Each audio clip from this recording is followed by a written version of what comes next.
Hi, everyone. Thank you for joining us today. We are very excited to have you here for our first Facebook Live for the NVLD project for 2022. Hopefully going to get started doing these again on a monthly basis with our ambassadors, professionals, all kinds of different people throughout this year. So we're definitely looking forward to another exciting year with everybody. And just a couple housekeeping items. As always, if you are joining us not live and you're watching this video at a later time, you can always post your questions in the comments below. We do check those on a daily basis to try to get answers to anybody that wasn't able to join us while we're actually live. So definitely drop those below. Myself or Casey will come on and answer those throughout the coming days if we see anything pop up. What else? If you missed it this past week, we were featured on the Today Show, the third hour, the NVLD project, and one of our board members were in an episode where they talked about NVLD, and it was a great time for us to have some exposure and some advocacy and just some awareness around NVLD. So if you haven't seen that, be sure to go to our website. It is featured at the top. You can click on it and watch that full clip there. Very exciting to see NVLD on the national stage once again. So definitely check that out. And we're gonna go ahead and get started today. So I have with us Casey Schmalacker from New Frontiers. If you have not heard of New Frontiers before, check out their website. We'll post that in the comments here at the end of the show today. He is the assistant director, and New Frontiers is a coaching support program that helps individuals achieve their goals in life, socially, academically, all that kind of stuff. And he's going to talk about how the NVLD brain learns and kind of how learning occurs. And then we're going to also talk about that in a social skills aspect. So we're very excited to have Casey with us today. And I'm going to go ahead and turn it over to you so you can introduce a little bit about yourself and get started with our topic for the day. Awesome. Thank you so much, Samantha. I did want to also just shout out that today's show spot was great. I know the awareness is such an important piece right now. So I just do want to highlight, please, I love answering questions. So I made sure to save some time. But let me just jump right in and start sharing my screen so we can go through some of this. So just before I jump in, so we work a lot on executive functions and we support different goal areas, but a big area that we've supported a lot, especially in the NVLD community, is with social skills. And I just wanted to comment on why we can speak to this topic is that we approach each individual as an individual. Their challenges are unique, and therefore the strategies and supports that are going to help them are unique. And I'd just like to start off with that because understanding how your own challenges manifest is the beginning to working on those skills. And so that's going to be a core of what I want to talk about today. So really where I wanted to start is just like, how does learning occur? Like, what does this process look like? And so, first of all, it is a process. Learning is something that starts off often with experiences. So you experience something.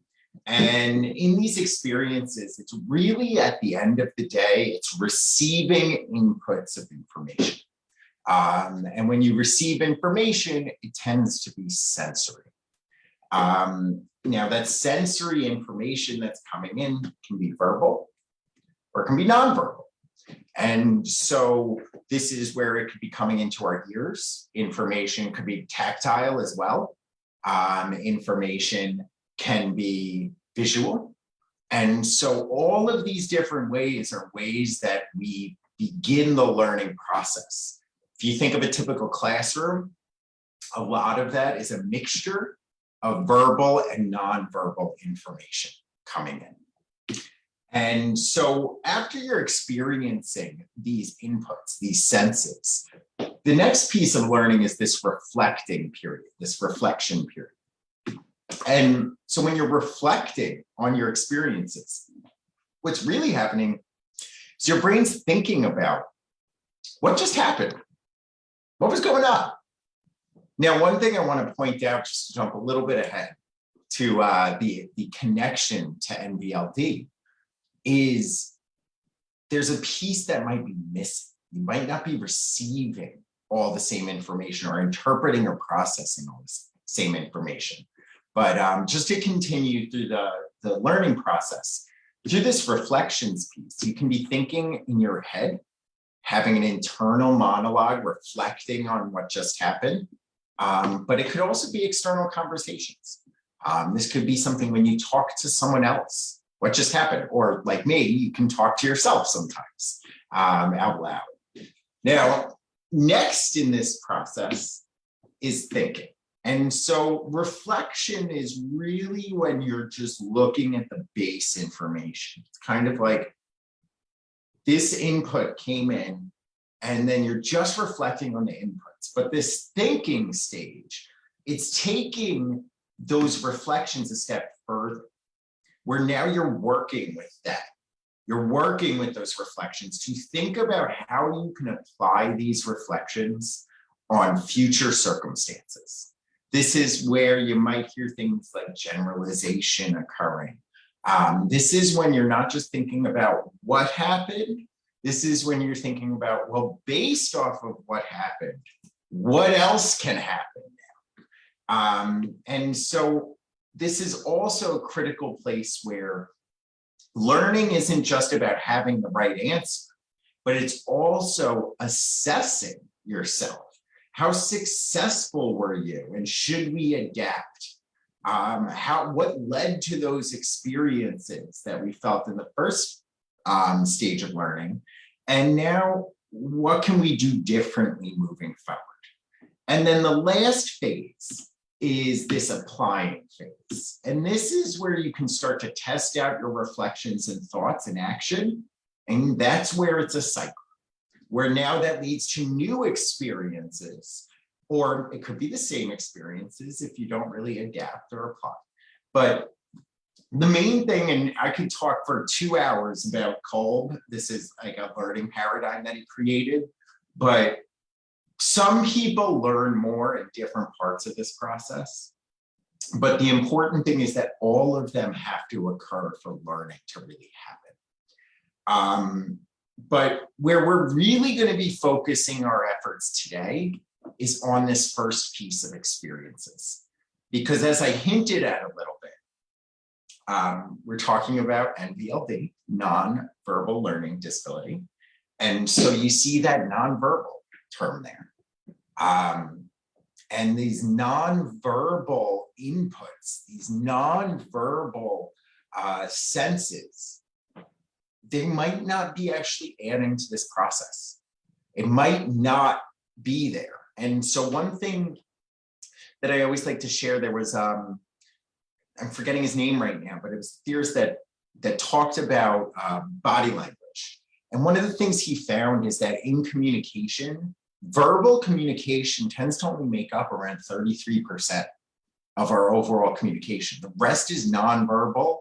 Rest is body language, the rest is tone, inflection, all of this other stuff in this nonverbal realm. And so just to connect this learning process to the NVLD brain, there really is 2 types of learning that can occur. And on the flip end, 2 types of instruction or teaching. And so it's implicit and explicit. And so first, to just talk about implicit, this occurs naturally. This isn't something that you're putting a lot of thought into. Implicit learning, there's no conscious effort. You're not trying to learn. It's just happening. So if you think about, I don't know how many of you have stubbed your toe at night if you're trying to go get a drink of water. And you're not actively thinking about, I'm going to learn the best way to walk and get water. you just learn through experience, you kind of adjust, and you're not putting conscious effort into it. That's more implicit learning. A lot of implicit learning occurs through observation. You're just seeing others, you're observing. And so it relies upon a lot of nonverbal communication, nonverbal information. Whereas explicit instruction and learning is intentional. There often is a goal that is set of you are trying to learn something specific. And in this, it's goal directed and focused, moving towards a specific skill. And this can use both visual and verbal techniques. Think of that classroom. In the classroom, there's the whiteboard that notes are being written on. There's PowerPoints like this one, but there's also often a verbal component to it as well. Just a quick thing also is it's shown that research has been done to show that implicit and explicit learning and instruction, explicit instruction is more beneficial to those that have learning differences. They benefit more from explicit forms of learning. The implicit forms, they didn't necessarily get to the why, but we can make some hypotheses here. And so with the NVLD break, what we're looking at is there's challenges with this visual spatial processing and reasoning. And so all of that nonverbal information is either not being processed or reasoned with in the same way that other brains that have strengths in the visuospatial realm. And so they're just missing part of the information. So they're working with 33% of the information being communicated as opposed to the 67% that might not be processed and reasoned through as effectively. But they have relative strengths with verbal and auditory processing, and their verbal skills tend to be relatively stronger. And so one of the things we're going to be focusing on is, and the reason why I always like to start with this is we sometimes take this for granted. I like sharing in layman's terms with people. If the challenges are in the visuospatial, our overarching goal is to try and get as much of that visual spatial information to be verbal, because that's playing to the individual's strengths. And so we're going to go through some examples and talk about some different strategies that can be implemented. But one of the things that I always like to just highlight while we're still looking at this implicit and explicit, if you or someone you know is struggling to learn something in a social context, in an independent living context, don't think to yourself, I should just know this, or think they should just have learned this. They've seen their sister or brother do this. Why aren't they doing this? The focus should be on, well, let's set it as an explicit learning goal. And let's design the learning process to play to the individual's strengths, not the individual's weaknesses. And this is where I always like to empower people that I work with NVLD to focus on it's in your control to try and translate as much of this information and advocate for that. So I wanted to just jump into a couple of examples just to show where some of this nonverbal communication occurs. So in Japan, there's a culture to not wear shoes inside. I found this picture. So if someone was to walk in, there tends to be a societal expectation that they see the slippers, they see the shoes are off, and that they just know, well, I should take my shoes off and put on the slippers. But those that struggle with the visuospatial processing might not pick up on that cue. because they're not processing that information in the same way and making the same connections.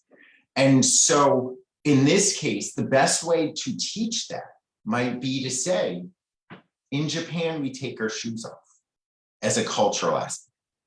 Using just those words is now communicating the same information that was communicated nonverbally by having this setup.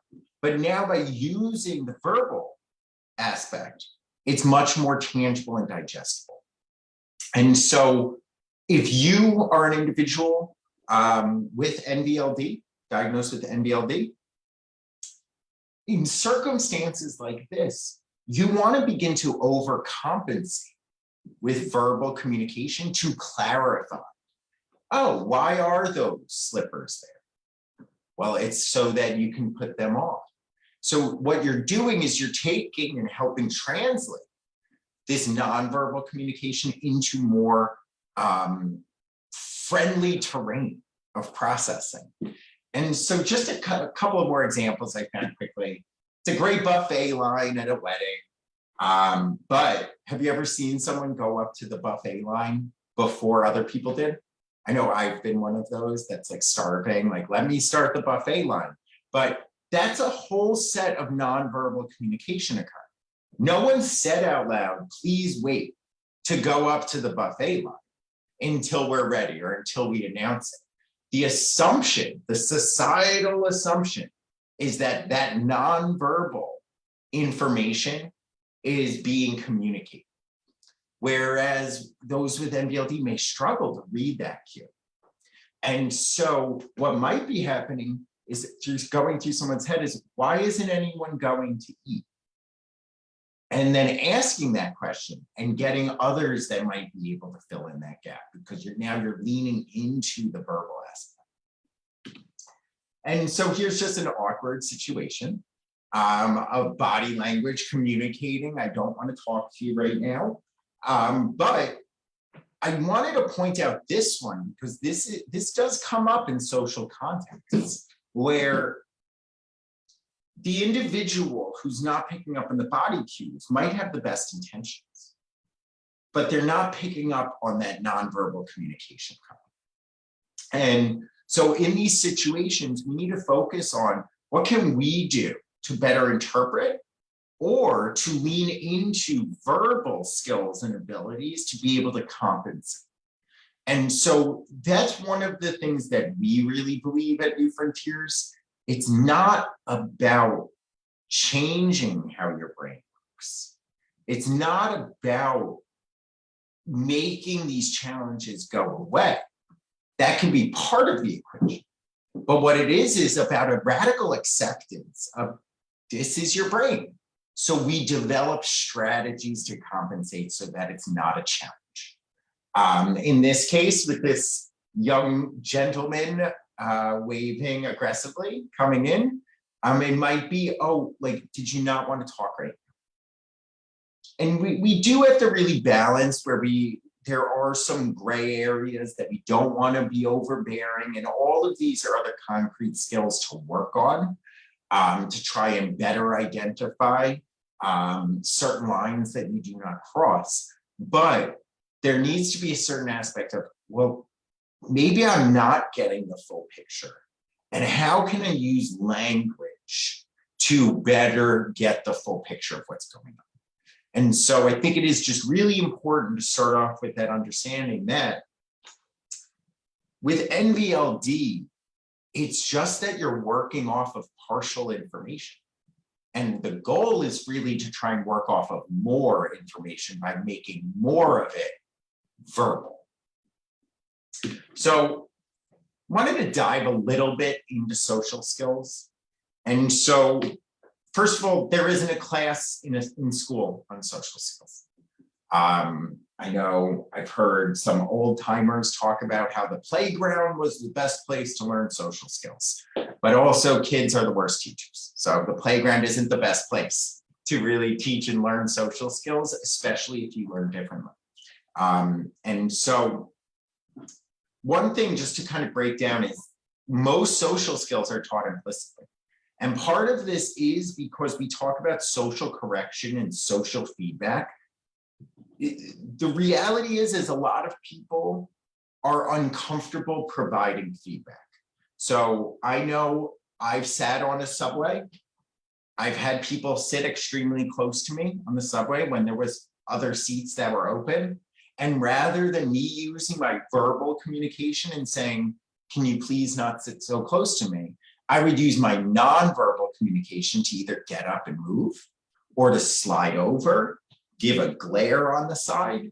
But all of that was nonverbal communication.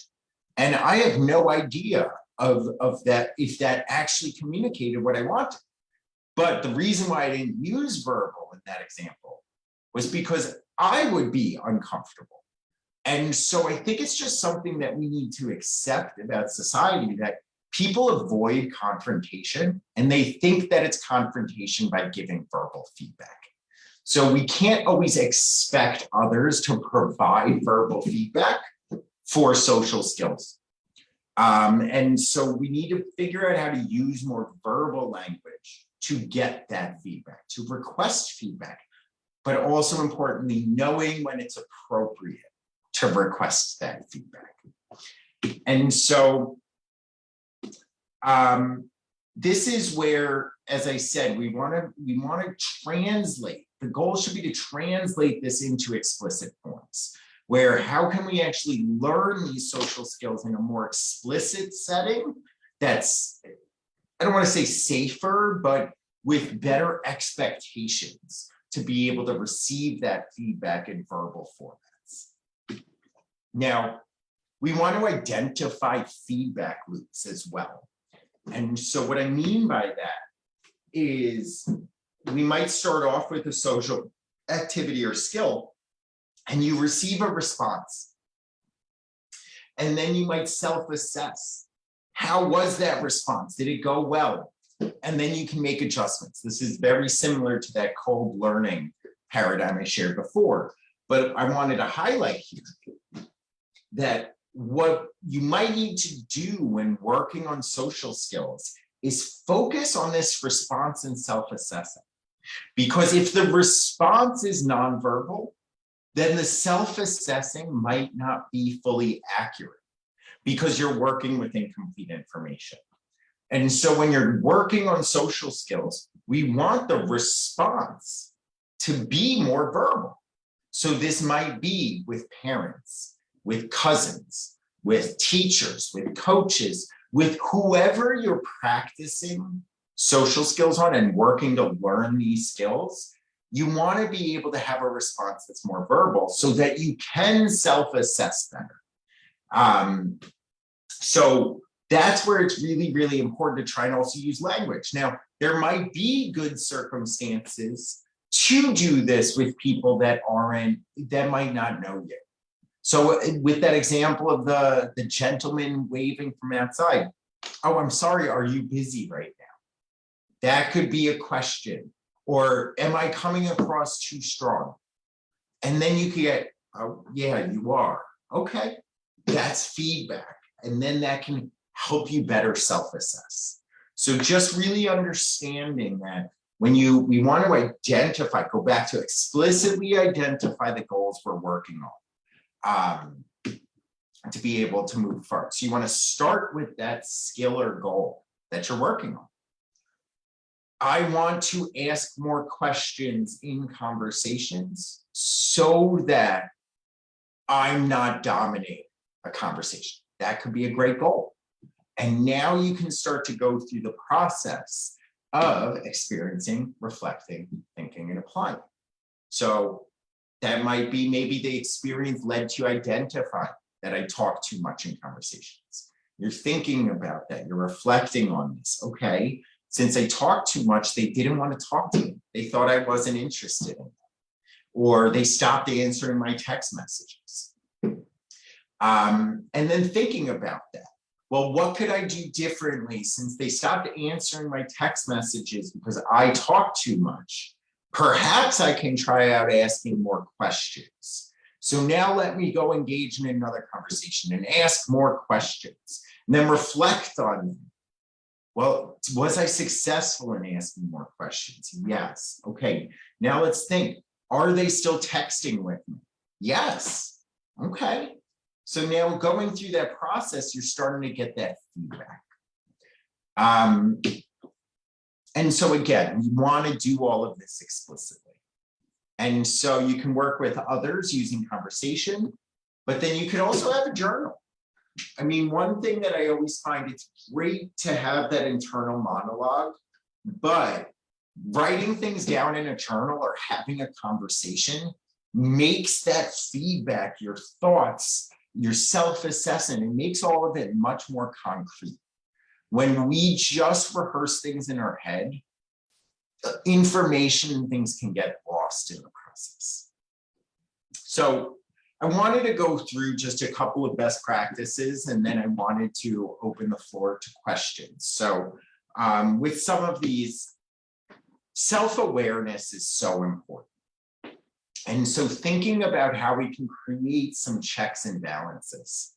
And so often one of the first skills that we try to support people is that aspect where we talked about before of that self-assessing and that self-awareness. So even though nonverbal skills might be tough to work on and interpret, there's probably a few key ones you want to work on first. When might someone look like, what does it look like when someone's really uncomfortable? And even though it might be hard to process and interpret that information, there's certain signs that we might want to really work on at first, so that if you're asking someone for feedback, you don't keep asking if they look uncomfortable, right? We need a certain level to keep us in check as we're practicing these skills to make sure that we're not overstepping boundaries. Also, this in situ and ex situ practice. So with the examples that we were talking about, maybe more strangers or people that maybe aren't fully aware of some of the NVLD challenges, that's more of in situ practice. So that's in situation, that's in that organic situation versus ex situ practice. Ex situ is more artificially created situations. This could be role play. This could be with a coach. This could be with a therapist. This could be with parents. This could be with siblings that understand the challenges. And so in ex situ, it tends to be safer, because if you are unaware of making someone uncomfortable in the ex situ situations, the person you're practicing with or working on these skills knows this, and they know you're probably misinterpreting or missing part of that communication, and they can help give you feedback without you having to request. But we also want in situ practice as well, because life isn't always about everyone being aware of the learning differences and everyone adapting to it. There's going to be situations when you go off to work where you might not want to disclose. You might not want that to be a reason.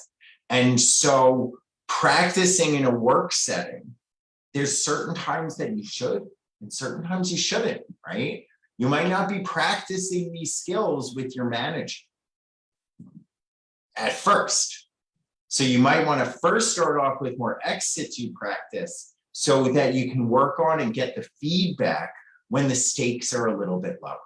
You might not want to be practicing this with your brand new manager at a brand new job that you just secured. That doesn't mean you're not going to be forced into social situations, but just when you're focusing on where can you get practice, understanding there's two types of practices: the organic out in the world without any kind of accommodations or understanding, and then this ex situ, which might be with professionals, with family members, loved ones, where you can feel more comfortable to ask for that feedback verbally. I wanted to talk about social groups, and so really one thing, like this often is like a go-to, and we want to work on social skills. Really with social groups, it's really important to look at that there's a skill building component and then a practice component. Social groups are ex situ practice. But ex situ practice by itself often isn't enough because it's missing the explicit learning piece. And that explicit instruction of what skills are we working on, what goals are we working towards, what is the learning process, and how are we learning best with verbal communication. It's important to have both components. If it's just a social gathering, unless those in the social gathering, in the social group, are purposefully tapping into just verbal communication to help provide feedback, you're missing a piece of that learning process, that reflection piece, that thinking piece where you're not working with full information.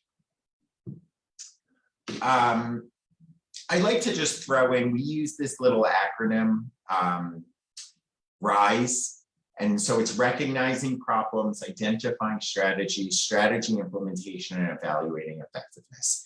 It's another iteration of the learning process, another iteration of that adaptability process from the last slide. But what's just so important here is when working on social skills, you have to really start with identifying what the problem is that you're trying to problem solve, that you're trying to tap the strategies into. There's too many times that I've worked with people that I see that they're just looking for the strategies, but it's not rooted in what is the problem that this is trying to address. What is the goal this is trying to help us move towards? And so it's just so important to go through that process, especially with social skills, because social skills are so abstract that if we're not pinpointing the reason why for these skills, then individuals or loved ones supporting individuals, these strategies aren't going to be able to be generalized because they're not understanding other circumstances to use this in.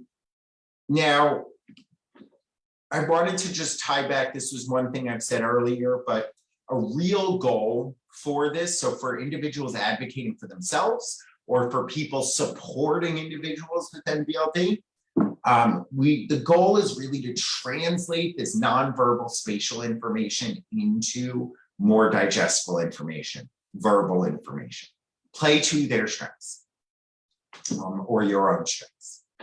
And then lastly, I wanted to just touch on operational definitions. And so you want to avoid abstractions and gray areas. Social skills have so many gray areas. Don't talk too much. Don't overpower a conversation. Well, what does that mean? Right? And trying to dive a little bit deeper into trying to be very specific about the skills, about the situations, and trying to help identify all of these different aspects so that this becomes a much more explicit learning. So one thing that I always recommend is sometimes think about comparisons to a subject area in school that maybe you enjoyed. So I'll use a math example. You wouldn't just say, oh, this is generally like proofs are kind of like this. This is what you do in proofs. You go through all the rules, you say them, and then towards the end of it, you just say, and this is why it's a triangle. You wouldn't think that that was a good lesson on learning how to do proofs, but that's sometimes how social skills are presented. Well, you shouldn't really talk too much. You want them to feel part of the process. And so, next time, just make them feel part of the process. Well, what does that mean, right? And so we want to go into more operational definitions. We want to be more concrete so that we're actually teaching these skills in concrete ways. And so with that, I'd love to see if any questions have come in so far, or any other areas, if anything came in. Sam, did anything pop up?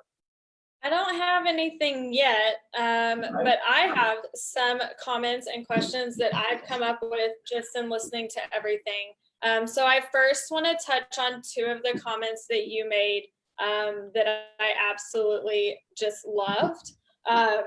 So the first one is, you said that you should play to your strengths. At the very beginning, you were talking about like when you have strengths and weaknesses, to play to your strengths. And that's something that we've really been trying to push across the NVLD community when talking to parents and talking to adults with NVLD who are reaching out to us about how they can like change or learn or anything. Like, we really try to push that. Use your strengths. Don't necessarily always focus on those weaknesses or those areas that you struggle with the most. Like, yes, you can continue working on them, but I love that you came in and said, play to those strengths, really focus on those.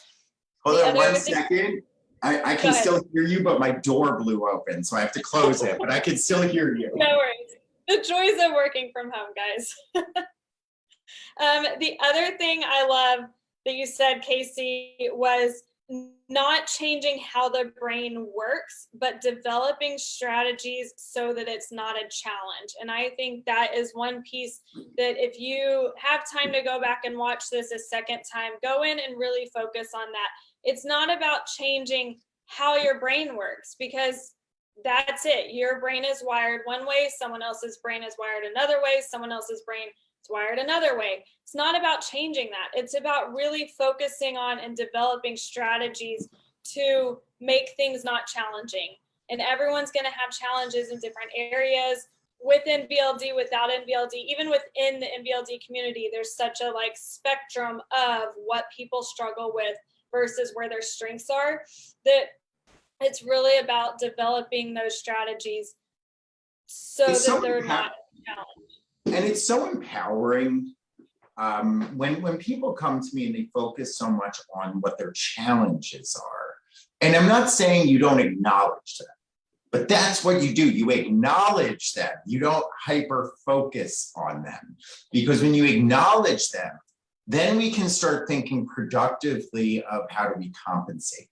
And when you start leaning into your strengths, it's not just about the outcome, it's about how you feel about yourself. And when you start, rather than trying to make yourself fit into this box, one of the things I just focus on, like about the classroom, is the classroom is set up to benefit the most number of students. It's the teacher's prerogative. It has to be, right? Not everyone has their own teacher. So it's like that little bell curve. And there's people on either end that the teaching style doesn't play to. And just from an early age, it kind of makes you feel like you're wrong, you're different. And I think it's so important to emphasize, it's not that you're wrong. You might be different. And guess what? Everyone's different. And so it's that journey of figuring what works best for you. And when you start getting those wins, when you start realize, rather than fighting and limiting what your challenges are, it does miracles to your confidence. And then when your confidence goes up, then you're willing to stick your neck out, willing to try more things. You're not trying to hide things. I always talk about, it's not too bad right now, but I won't show it still. But I am a messy person.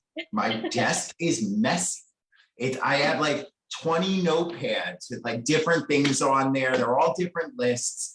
But what do? Every Friday, I blast music for 30 minutes and I organize. And that's my strategy. Am I going to try and put in all this effort to be organized all week? No, I'm going to feel crappy about myself. Why does this keep happening to me? But instead, I've turned it into, well, this is my strategy. And guess what? I get to listen to music 30 minutes every week. And it's a good time. It brings me back to college.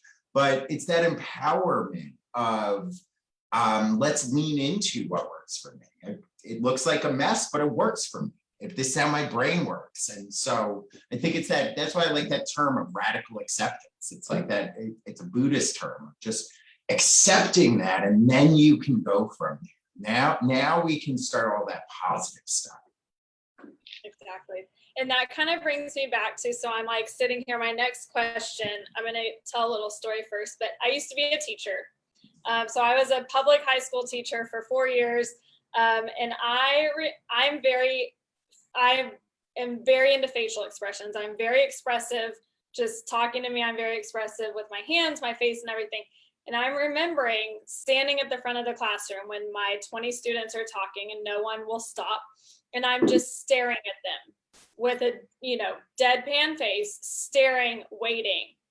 And you have those 2 or 3 students that don't stop talking. Everyone else in the room has caught on, but those 2 or 3 at the back or the front or wherever they are, they're still talking because they haven't picked up on my nonverbal communication of glaring at them instead of explicitly saying, please stop talking. We're going to start class now. And so it's just really interesting to go back and think about some of those things. I love the examples that you showed, like at the wedding, and when somebody's like turned away and I can like just see the guy in the background like going even more expressive, trying to think that they just don't see him. And I'm loving those examples because it's really making me think too about how I communicate. And like your example of the subway, I'm like, I'm the same way. I get up and move. I don't say anything. And so I just really love how all of that comes in. Goes back to my question that I've written down though.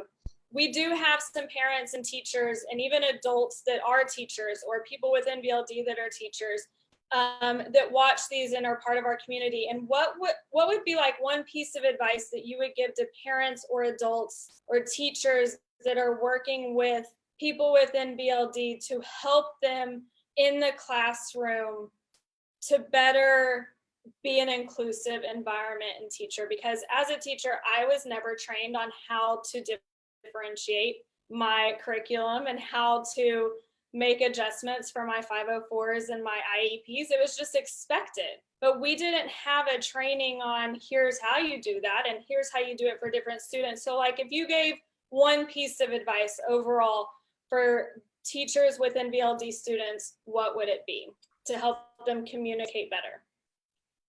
So I would do 2 things. And so Okay. I'll do 2 pieces of advice. One, when you're making lesson plans, have one column of what you're trying to teach, okay, one column of how you're trying to teach it, and then the last column of what senses are being used.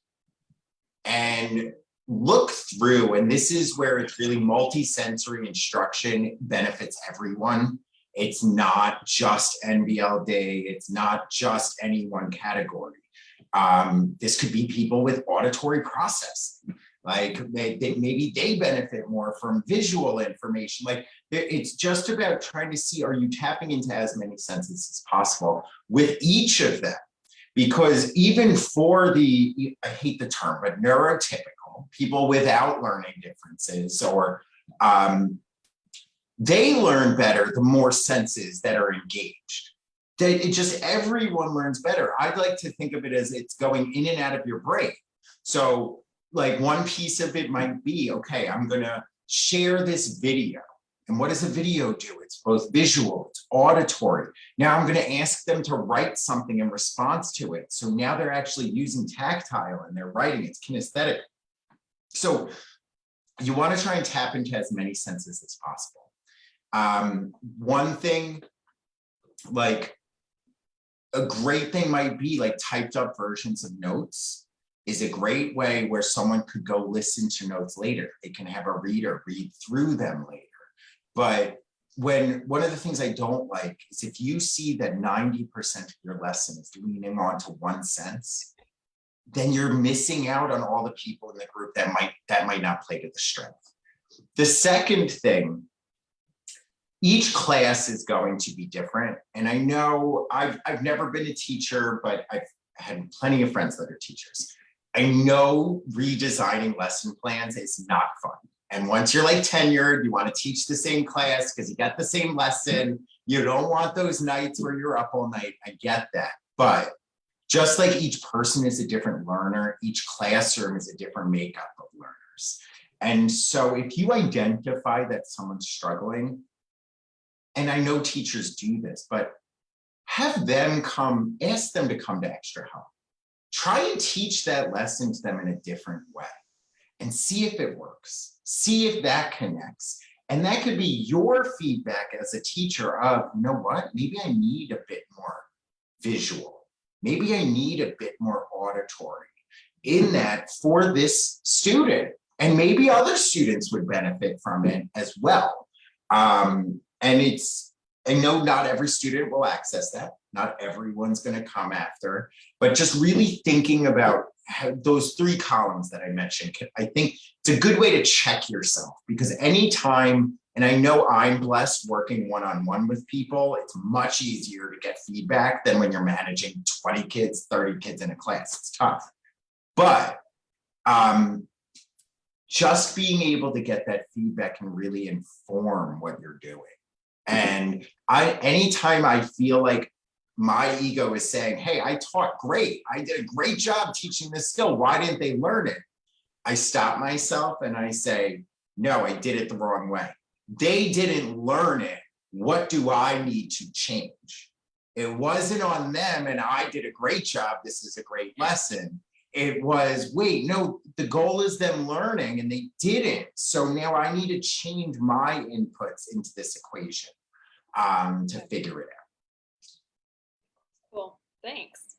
And then, so switching from the classroom, let's go into the workforce. So one of the things when you were talking about finding people that you can ask questions and get feedback from, that's really easy when you're dealing with like your family or your friends who maybe know about your background or may know about your learning struggles, may know about your diagnosis.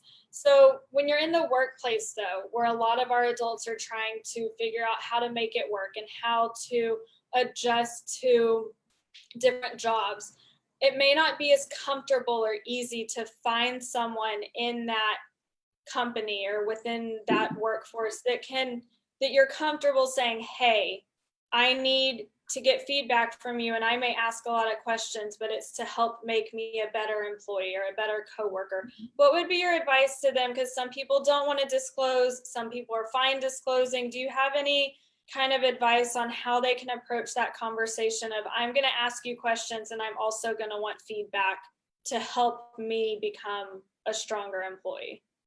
So I think with the disclosure piece, and it's everyone's own choice, but you really have to think about how apparent your challenges are.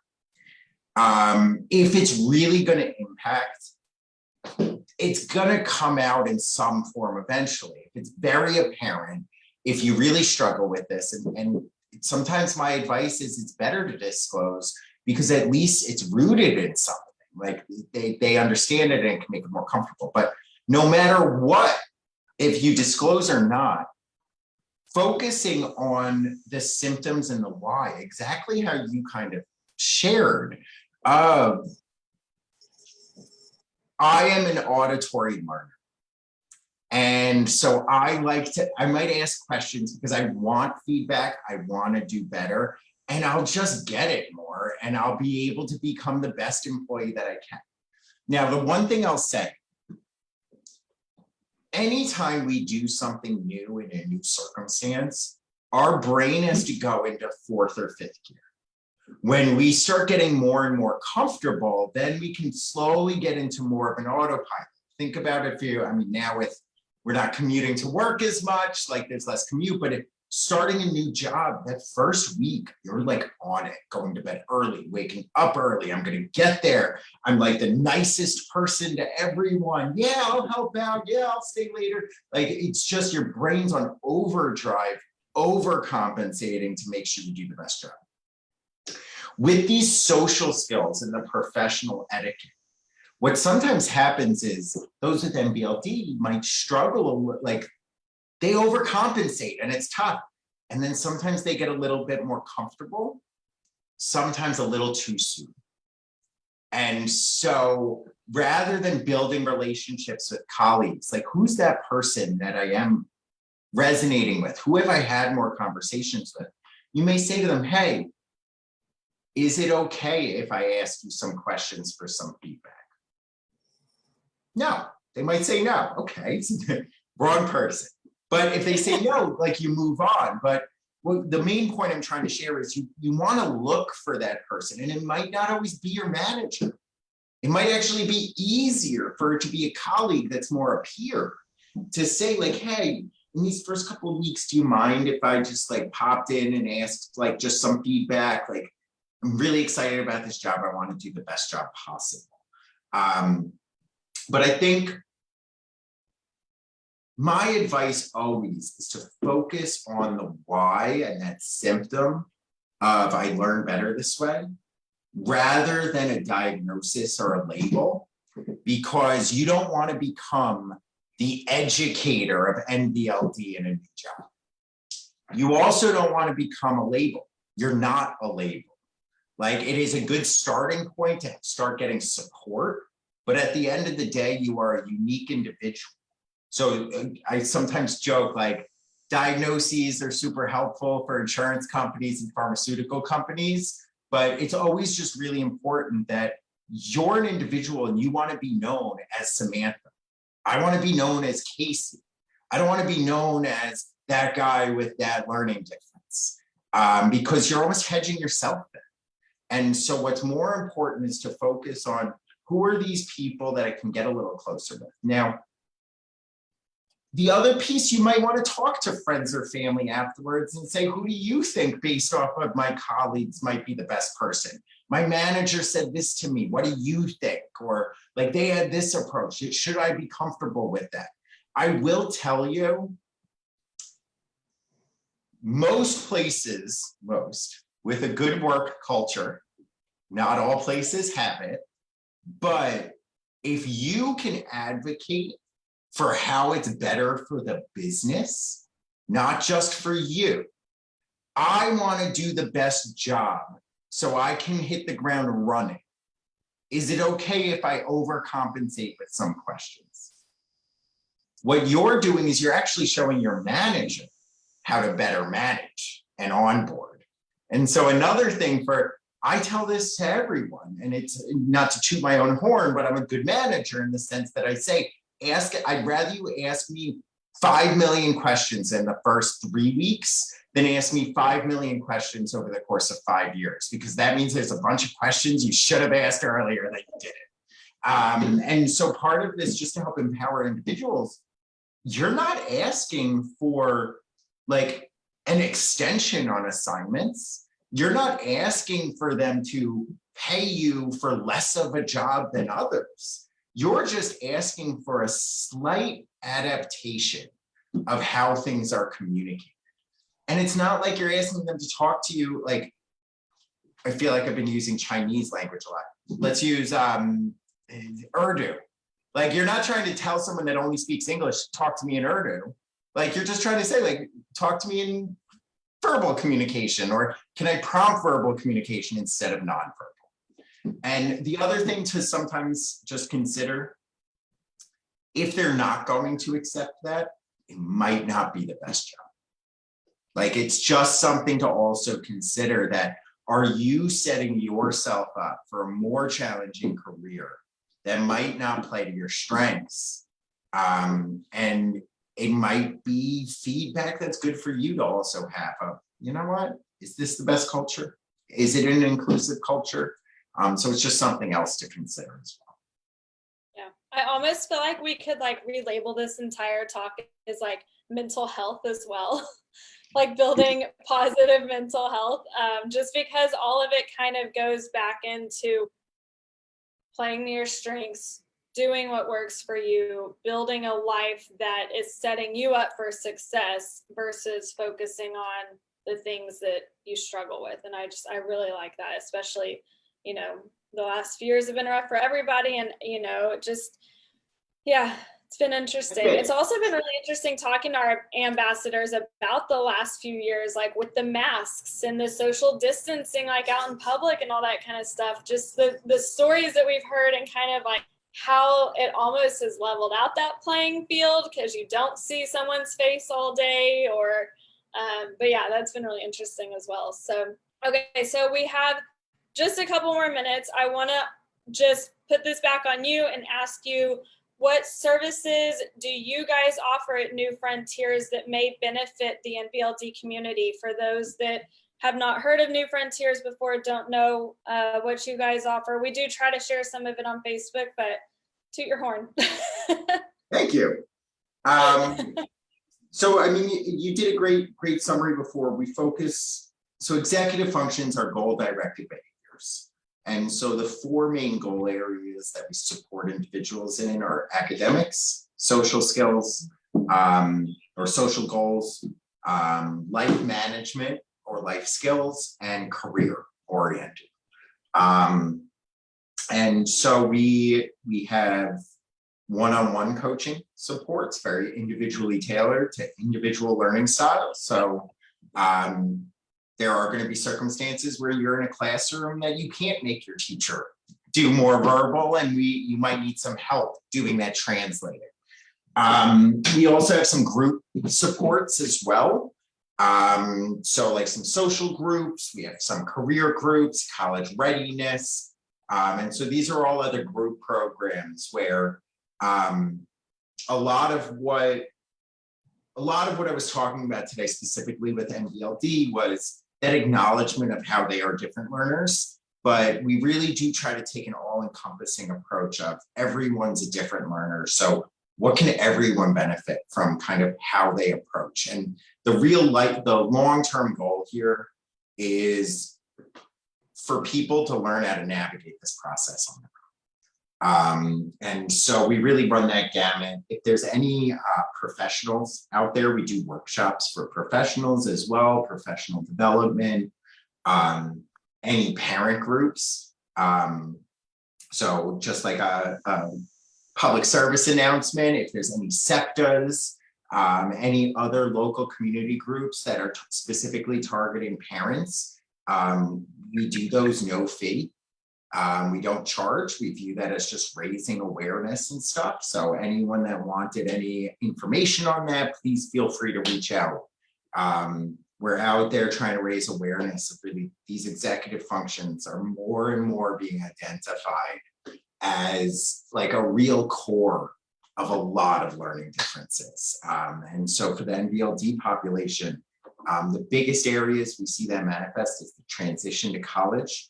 It's very challenging. Social skills, transitioning to the workforce, and then some of those life management skills as well.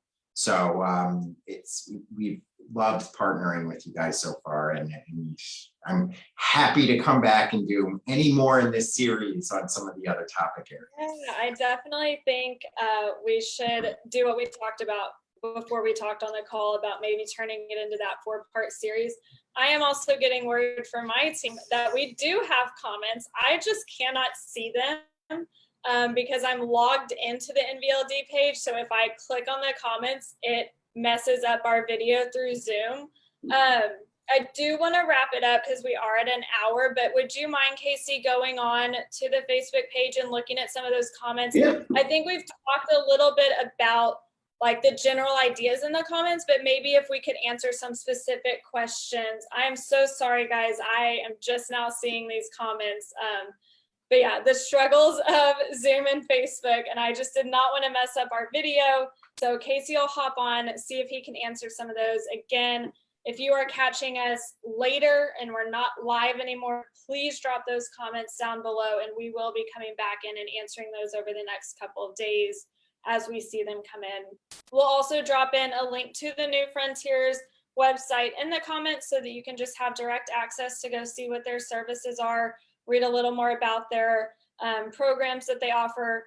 We do post new programs and special events when they have them. We try to put those on our Facebook as well. So make sure you're following along for that. And thank you all for joining in with us today. I do want to leave you guys with, if you do not have notifications set up for our page and you want to know when we're going live, I will leave instructions next week on how to activate those notifications so that you get like a notice saying we're going live, just in case you want to join us and not have to watch it later. I was thinking about that earlier. It might be a good thing to show you all how to do that.